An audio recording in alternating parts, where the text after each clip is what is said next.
The American boom of the 1990s. Illuminated skyscrapers. Taxis crossing New York. Families walking through crowded shopping malls. New companies emerging in garages. And millions of Americans beginning to hear a word that would change the world. Internet. But at the beginning of the decade, no one knew what was coming. The United States was emerging from a recession. The government faced enormous deficits. And many families looked toward the future with caution. Then, something unexpected happened. The economy began to grow. Jobs multiplied. Inflation remained under control. And the stock market began a climb that seemed to have no end. For nearly a decade, the United States would experience one of the greatest expansions in its history. But what really created this boom? The end of an era. When the decade began, the Cold War was coming to an end. The Soviet Union was close to collapse. A new era seemed to be opening. But within the country, the problems were real. Growth had slowed. Companies were laying off workers. The government was accumulating deficits. President George H.W. Bush had promised not to create new taxes.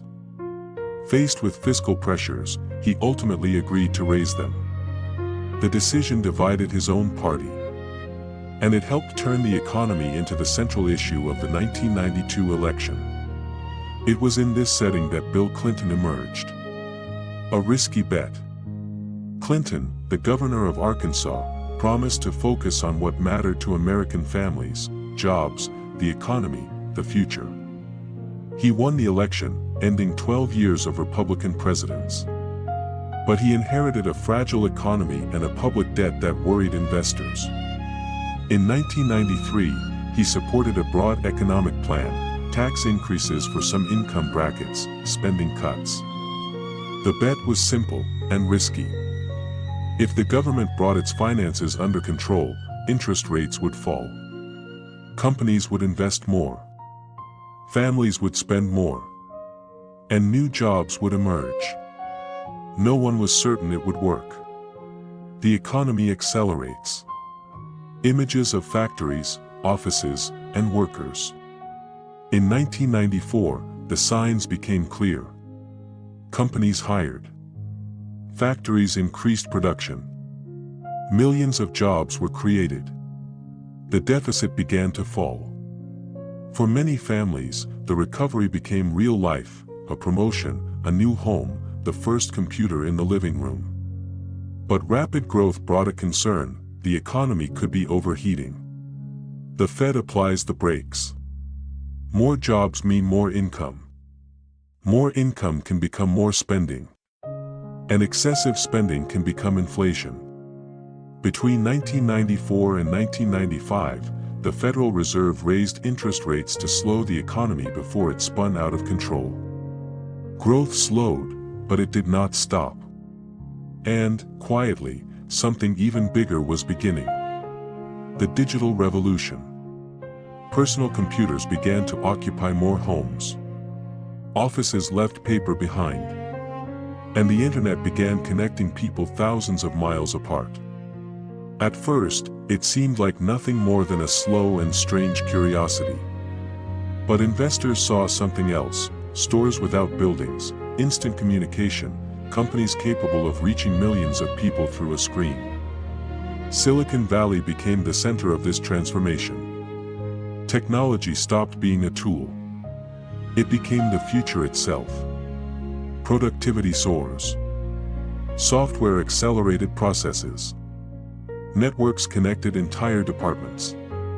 Companies produced more, with less effort. American productivity grew, and helped sustain the expansion.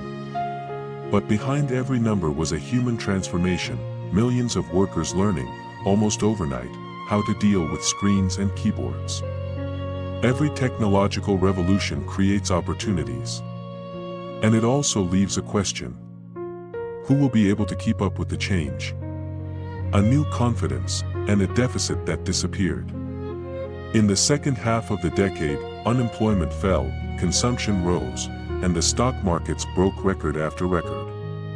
Millions of Americans began investing.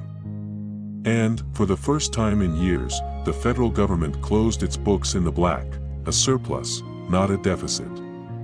Some economists even came to believe that technology had changed the old rules of the game, growth without inflation, recessions becoming increasingly rare. It was an optimistic view.